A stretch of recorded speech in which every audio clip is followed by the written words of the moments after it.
Kama imekuwa ni kawaida kwa upande wako kuhisi maumivu makali sana wakati una rukuu, unakuwa unahisi maumivu makali sana hapo kwenye uti wa mgongo, au umetoka kusujudu hauwezi kunyanyuka moja kwa moja direct mpaka unakuwa unashika mikono hapa chini ya ardhi kwa ajili ya support, au unakuwa unahisi maumivu makali sana hapo kwenye uti wa mgongo pamoja na maumivu makali sana kwenye haya magoti, hili jambo si la kupuuzia.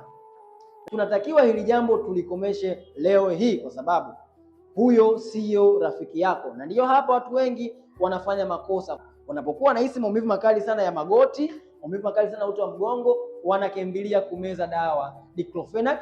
Lakini pia changamoto inapobadilika, inapokuwa kubwa zaidi, wanaenda kumeza tramadol. Jua kuwa mwili wako unahitaji ukarabati wa taratibu, kwa sababu hautoweza kuondoa tatizo ikiwa unaongezea tatizo.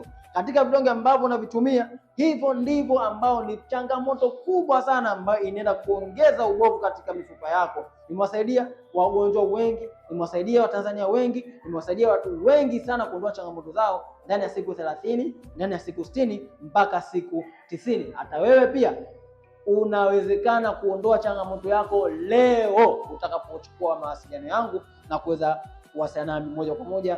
Lengo ni kuweza kukusaidia. Follow account hii na share video hii kwa watu ambao unawapenda zaidi. Nataka watu wawili tu ili waweze kujifunza na kuweza kujua wapi wanaweza kuondoa changamoto zao za kiafya.